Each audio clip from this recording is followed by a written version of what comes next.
यत्कृपातमहं वन्दे परमानन्दमाधवम् श्रीमन्मदनगोपालं बृन्दारं पुरन्दरम् श्रीगोविन्दं प्रपद्येऽहं दीनानुग्रहकारकम् वन्दे मुकुन्दमरविन्ददलायताक्षम् कुन्देन्दुशङ्खदशनम् शिशुगोपवेशम् इन्द्रादिदेवगणवन्दितपादपीठम् वृन्दावनायमहं वसुदेवसूनम् नवजलधरवर्णं चम्पकोद्भासिकम् विकसितनलिनाशयं विश्वनन्मन्दहास्यम् कनकरुचिदुकूलं चारुबर्हावचूलं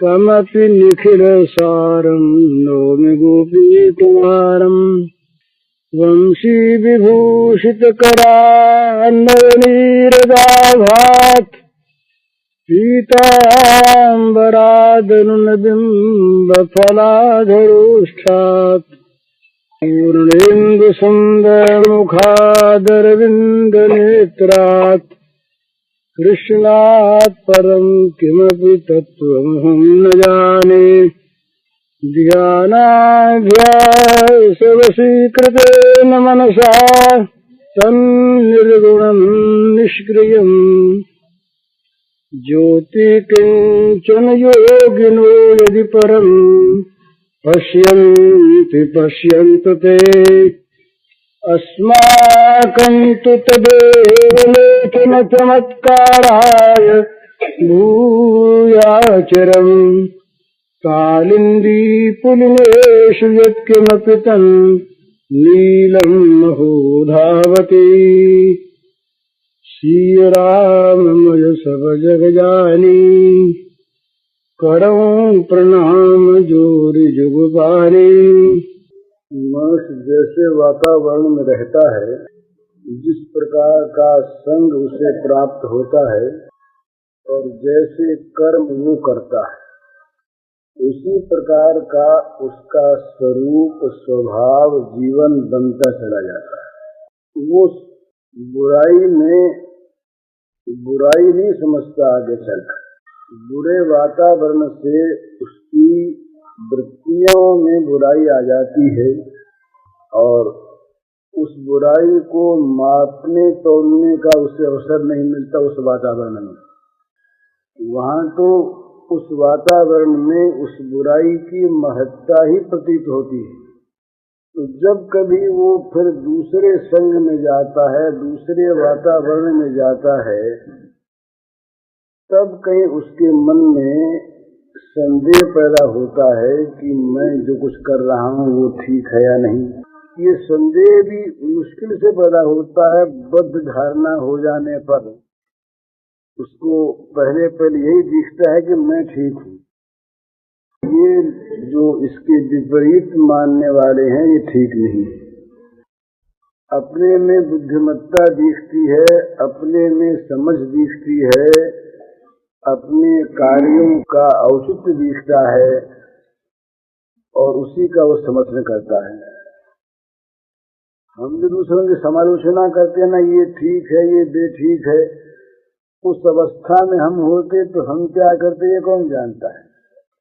परिस्थिति और वातावरण ये मनुष्य के जीवन की क्रियाओं का निर्माण करता है। इसलिए मनुष्य को दो बात हमेशा देखनी चाहिए। अपने आप कहाँ पर है, इसको तोलता रहे सत्पुरुषों के और शास्त्रों के वचनों के आधार पर। भाई महात्माओं ने क्या कहा है और जिनको हम शास्त्र मानते हैं अपनी बुद्धि से ठीक, उन ऋषि प्रणीत शास्त्रों में जो कहा है उसके साथ हमारे जीवन का मेल है या बेमेल है, विरोध है या समन्वय है, ये इस पर अपने को तौलते रहना, एक बात। दूसरी बात, दूसरे लोग क्या करते हैं, वो यदि संत और शास्त्रों के विरोधी कार्य करते हैं तो हमको भी करना चाहिए, ये नहीं मानना चाहिए। अपने को देखना और शास्त्र विरोधी दूसरों को करते देखकर वैसा न करने का निश्चय रखना, ये दो बात आदमी में अगर बनी रहे तो वो बच जाता है। बुरे वातावरण में भी बुरा होने से बच जाता है वो, अगर अपनी अच्छाई को अच्छे शब्दों, अच्छे आदर्शों के साथ तौलता रहे, मिलाता रहे। भाई, अब गीता हम पाठ करते हैं, गीता का पाठ जिनके नियम है वो रोज 1 अध्याय का 2 अध्याय का कर ही लेते हैं, परंतु गीता के अनुसार जीवन को मिलाने की चेष्टा बहुत कम करते हैं। भाई, दैवी संपत्ति आसुरी संपत्ति भगवान ने साफ शब्दों में कहा है, दैवी संपत्ति मोक्षाय निबंधाय आसुरीमता।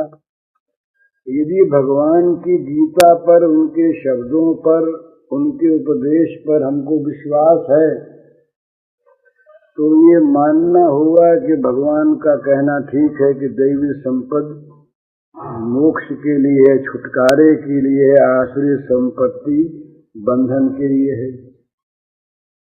और फिर वहां पर वो दैवी और आसुरी संपत्ति का विवरण देते हैं विस्तार से। वहां अपने जीवन के साथ मिलान करते रहना है कि इनमें कौन सी बात हमारे जीवन में दैवी संपत्ति की आ गई, कौन सी आसुरी संपत्ति की। आसुरी संपत्ति की यदि है तो वो बंधन के लिए है, तो उससे हमें मुक्त होना चाहिए।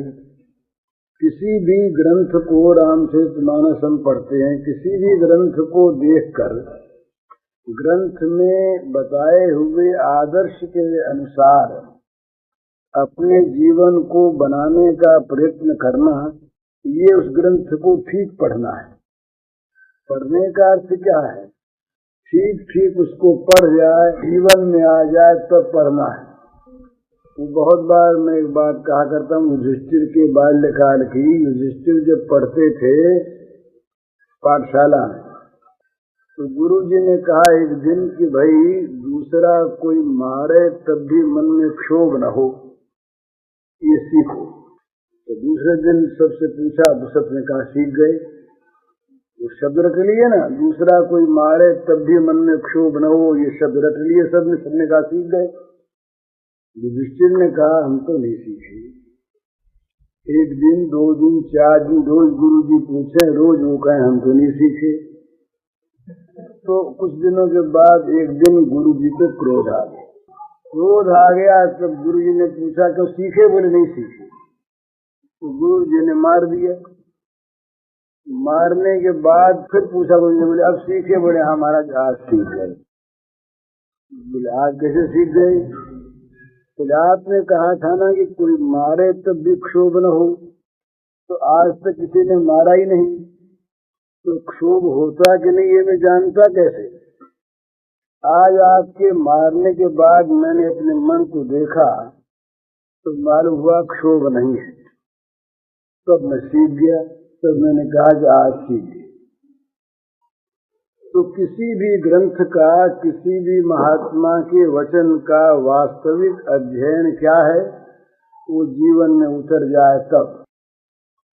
जीवन में न उतरे तो वो अध्ययन अधूरा है, अध्ययन बाह्य है, आभ्यंतरिक अध्ययन नहीं हुआ। तो ये जो, इसीलिए अपने शास्त्रों में आता है कि श्रद्धा संपन्न शिष्य जब ठीक ठीक जिज्ञासा को लेकर गुरु के पास जाता है, समितपानी होकर, तब गुरु एक बात जो कहते हैं वो तत्काल उसके ध्यान में आ जाती, उसका काम बन जाता है। और नहीं जीवन भर उपदेश करते रहो, सुनते रहो। सुनना और कहना पेशा, या एक आदत जीवन में न कहने वाला उतारता है न सुनने वाला उतारता है, तो उससे वो लाभ नहीं होता जो वास्तव में होना चाहिए। तो जीवन में अच्छी चीज उतरे तब उसका असली लाभ हमें प्राप्त हुआ।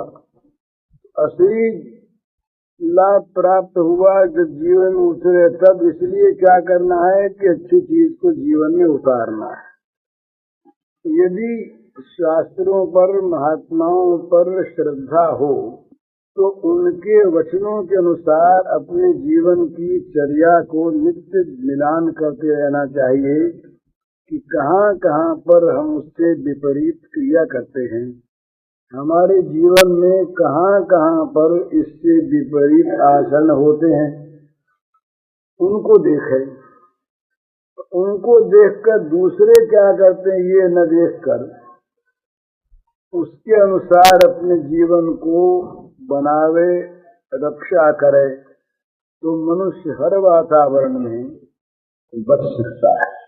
विभीषण बचे न, विभीषण जी रावण की लंका में रह करके भी दृढ़ता रही उनके मन में, तो अपने विचारों को वे निरंतर विशुद्ध रख सके। प्रहलाद जी महाराज छोटे बच्चे थे और हिरण्यकशिपु के राज्य में एक माँ का स्नेह उन्हें प्राप्त था और माँ प्रहलाद को डांटती भी नहीं थी। उस माँ के सिवा राज्य भर में पिता से लेकर के छोटे से छोटे राक्षस अनुचर तक सब के सब प्रहलाद के विरोधी। कोई समझाकर उन्हें ठीक करना चाहता, कोई डांट कर। पर प्रहलाद का अपना निश्चय इतना अडिग था कि वे अपने निश्चय का प्रभाव दूसरों पर तो डाल सके। बच्चों पर डाला। पाठशाला के जो बच्चे थे उनके साथ पढ़ने वाले थे, बेचारे डरते हुए जब देखते कि प्रहलाद पर भी अत्याचार होता तो हम पर भी होगा, तो डरते डरते भी चुप प्रहलाद की बात मानते, छिप छिप कर प्रहलाद का अनुकरण करते। लेकिन प्रहलाद का कहीं मन पलटा हो किसी के समझाने फुसलाने से या डराने से, सो नहीं हुआ। तो ये प्रहलाद दृढ़ निश्चयी थे और अपना मिलान करते थे भगवत भक्तों के जीवनचर्या के साथ। हम लोग जो संसार में विषयासक्त लोग हैं, ये केवल मिलान करते हैं हमारी बाहरी स्थिति अमुक बाहरी स्थिति वालों के समान हुई कि नहीं, हम इसी में रह जाते हैं। अर्थात बाहरी भोग किस किस के पास कितने कितने कैसे कैसे प्राप्त हैं, वे हमारे पास हैं कि नहीं। विषयासक्त पुरुष जो हैं वो यहीं तक रहते हैं, अंदर सुख की ओर भी नहीं जाते। अधिक विषय वाले अधिक भोगों वाले पुरुष सुखी हैं कि नहीं, ये जानने का प्रयास भी उनके अंतःकरण में घुसकर नहीं करना चाहते। वो विषयासक्ति केवल बाहर बाहर दृष्टि ले जाती है और देखते हैं कि ऐसी चीज हमारे पास है कि नहीं। तो ऐसी दृष्टि हो जाने पर मनुष्य का पतन से बचना बहुत कठिन है, क्योंकि वो तो उन वस्तुओं को चाहता है, बुराई भलाई को भूल जाता है और अपने वास्तविक लाभ हानि को भी भूल जाता है। एक आसक्ति, एक आवेश, एक इस प्रकार का मन का उसका फंस जाना होता है कि वो उससे निकलना चाहता नहीं। कोई अगर निकलने की बात कहता है तो वो बात भी उसको बुरी सी मालूम होती है कि ये हमारा अहित चाहता है। संसार के बंधन से निकलने की बात, विषयों की आसक्ति का त्याग करने की बात भी उसे फिर सुहाती नहीं। यही बस मन का भेद है। रुचि की बात सुहाती है। जो हरिचर्चा करने वाले लोग होते हैं वास्तविक, उनको भागवत में कहा है कि ग्राम्य चर्चा नहीं सुहाती। ग्राम्य चर्चा का नाम अर्थ क्या है? विषय चर्चा। नहीं सुहावे जग की बातें, एक दिलवर की चर्चा सहती, ललित किशोरी पार लगावे माया की सरिता बहती। ललित किशोरी जी के घर वाले लोगों ने जाकर समझाया बुझाया, महत्ता बताई कि देखो घर में ये सुख था, ये हीरे मोती थे, ये जवाहर थे, ये आराम की चीजें थी, ये सब था। तो वो विरोध करते गए, भाई ये भी नहीं चाहिए, ये भी नहीं चाहिए, ये भी नहीं चाहिए। जब वो घर वाले कहते कहते रुके नहीं, कुछ और अपनी अपनी युक्ति लगाने लगे, तब बोले भैया अब तुम इन बातों को बंद करो। क्यों बंद करें? बोले दो बात है, एक तो हमें सुहाती नहीं। हमारे जो प्राण प्रियतम श्री कृष्ण हैं, उन कृष्ण की चर्चा के अतिरिक्त ये जग की बातें हमें सुहाती नहीं सुहावे जग की चर्चा, एक दिलवर की चर्चा सहती, वो सुहाती। और दूसरे, भाई हम कमजोर हैं, ये माया की नदी बहती है, इसमें कहीं बह न जाए। ललित किशोरी पार लगावे माया की सरिता बहती है, भगवान ही पार लगाते हैं। तो तुम भैया ये सब बातें हमारे पास मत करो। तो जैसे जगत की चर्चा उनको नहीं सुहाती, ये स्वाभाविक बात है। जिस विषय का जो आसक्त होता है, अनुरक्त होता है, उदासीन को भी नहीं अच्छी लगती और विरोधी को तो लगती ही नहीं। ये नियम है। जैसे मान लीजिए कोई ऐसा काम, घुड़दौड़ है। अब जो घुड़दौड़ में कभी जाता नहीं, कभी जानता नहीं, उस चीज को देखता नहीं, उसके सामने घुड़दौड़ की कोई बात किया करे, उसको अच्छी नहीं लगती। और जहाँ विरोध है वहां तो अच्छी लगती ही नहीं। तो इसी प्रकार से प्रत्येक वस्तु जहाँ राग है वहाँ अच्छी लगती है, और जहाँ उदासीनता है वहां भी नहीं अच्छी लगती, और जहाँ द्वेष है वहां अच्छी लगती ही नहीं। इसी प्रकार भगवत चर्चा, विषयी लोगों को भगवत चर्चा सुहाती नहीं, और कहीं सुहाती है तो ये हम विरोध नहीं करते, बड़ी सुंदर से सुंदर चीज है। लक्ष्मण जी और परशुराम जी का संवाद सुना हुआ रामायण में तो बड़ा अच्छा लगता है, क्योंकि आपस में कटुक्तियां है ना, तो रस लक्ष्मण जी में नहीं है, रस है उन कटुक्तियों में जो अपने को प्रिय है। भगवान की बाल लीला बहुत सुहाती है, बड़ी अच्छी है। बाल लीला अच्छी लगनी ही चाहिए, परंतु बाल लीला में अच्छा लगना, वो बालकपन के जो चुलबुले स्वाभाविक चीजें वो हैं, भगवान की लीलाएं। ये अपने अंतरात्मा से इस बात का पता लगता है देखने पर कि चित्त कहाँ जाकर के किस वस्तु को स्पर्श करता है और ग्रहण करता है। यूं वो सभी बातें देख सुनता, तो जहाँ ग्रहण करता है वहाँ देखना कि यहाँ उसका चित्त लगता है, आसक्ति। तो जहाँ जिसका चित्त लगता है, जहाँ जिसकी आसक्ति है, वहीं वो रहता है, वही वो है, ऐसा सोचना चाहिए। तो विषयासक्त पुरुष जो होते हैं उनको भगवत चर्चा कहीं अच्छी लगती है तो विषयों के संबंध को लेकर लगती है, विषयों से संबंध रहित होकर नहीं लगती। बोले भाई ठाकुर जी के मंदिर में बड़ा अच्छा झूला हुआ है, सावन के झूले हैं। एक मंदिर में पुजारी जी महाराज बड़े भक्त हैं और उनके भगवान भी उनके हाजरा हजूर हैं, पर उस मंदिर में झूले वूले का बहुत ज्यादा कोई उत्सव मनाने की उनकी सामशक्ति नहीं है। मामूली सादा सीधा झूला, उस पर भगवान झूल रहे हैं। और दूसरे एक मंदिर में बहुत बड़ा उत्सव है, वहाँ बड़ी बड़ी तैयारियां हैं, बड़े दृश्य वहाँ पर हैं। बोले वहाँ चलो, वहाँ देखो बड़ा ऐसी सजावट है, ऐसे ऐसे बढ़िया बढ़िया वहाँ पर पदार्थ रखे गए हैं, तो उन पदार्थों में मन है। बोले एक आदमी भजन गाता है भावमग्न होकर।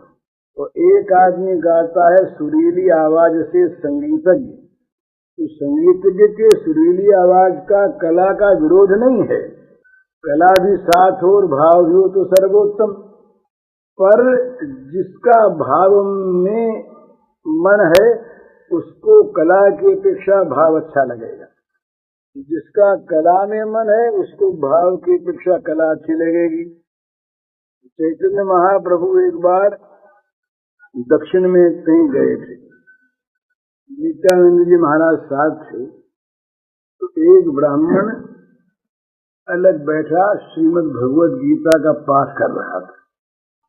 पाठ कर रहा और उसकी आंखों से आंसू बह रहे, पर पाठ वो करता था अशुद्ध। नित्यानंद जी महाराज बड़े पंडित रहे, तो पंडितों को अशुद्धि नहीं सुहाती है, ठीक बात है, वो जानते दूसरे जानते नहीं, उचित है।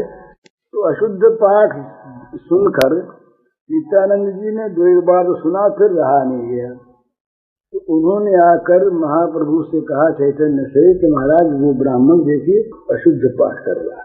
तो इन्होंने कहा करने दो भाई, आपका क्या लिया, करता है विचार बोले नहीं अशुद्ध पाठ कैसे करेगा, ठीक नहीं करता। कोई फिर आप जाके पूछिए उससे क्यों नहीं करता ठीक। तो नित्यानंद जी गए, जाकर ब्राह्मण तो भावमग्न था, तो उसको दो चार बार पुकारने पर वो जब भाव समाधि उसकी भंग हुई तो उसने कहा महाराज क्या कहते हैं, तो बोले तुम पाठ शुद्धि क्यों करते हो, तो बोला महाराज आता नहीं मुझको पढ़ा लिखा नहीं, जैसा आता वैसा कर लेता हूँ, तो नहीं पाठ शुद्ध नहीं करना चाहिए। तो महाराज आपको बंद कर दूं, लेकिन मुझे तो ऐसा ही आता है। तो बोले फिर रोते क्यों, तो उसने कहा महाराज सच्ची बताऊं, बोले बताऊं। बोले श्री कृष्ण अर्जुन को उपदेश दे रहे, देखे ना सामने खड़े हैं, तो कुरुक्षेत्र का मैदान है, ये उपदेश दे रहे हैं, इनकी वाणी सुन सुन करके और मुझे बड़ा आनंद आता, आंसू आ जाते हैं। नित्यानंद जी महाराज बड़े भारी महात्मा थे, तब भी वो कुछ विद्याभिमानी थे। उन्होंने आज कहा चैतन्य से कि महाराज वो तो पाठ तो शुद्ध करता ही है, तो एक ढोंग और करता है।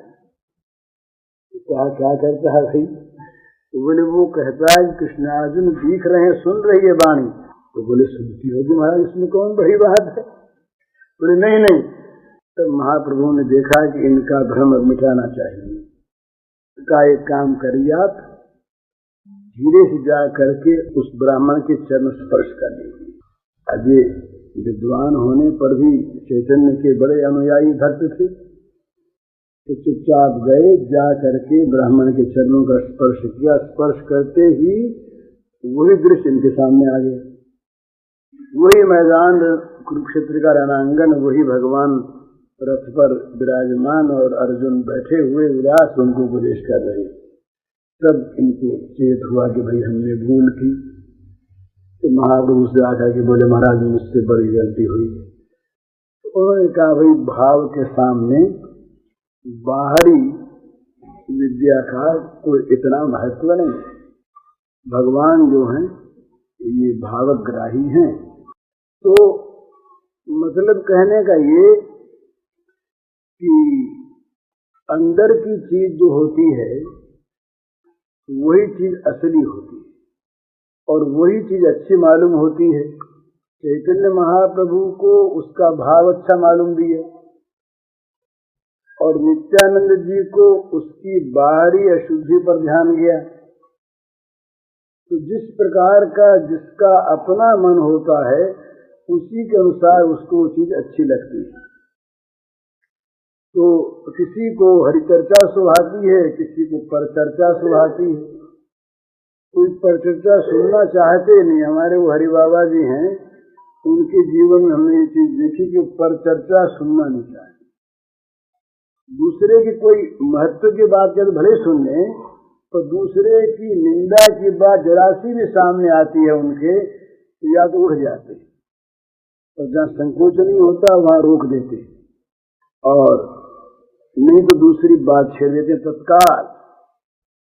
उनको सुहाती नहीं। जैसे अपनी निंदा हमको नहीं सुहाती, अपनी प्रशंसा बड़ी अच्छी लगती है, सुनाते चले जाओ कोई।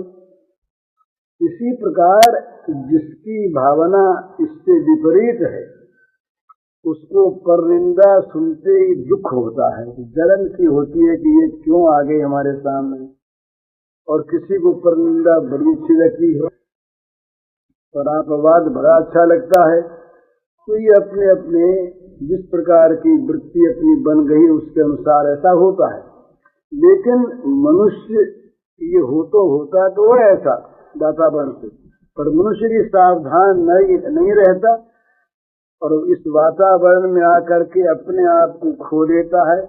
अपने आप को खोना क्या है? अपने हृदय की जो सात्विक वृत्तियां हैं, अपने हृदय का जो संग्रह कर रखने योग्य जो ऊंचा सात्विक भाव है उसको खो देना ही अपने को खो देना है। सबसे बड़ा धनी कौन है?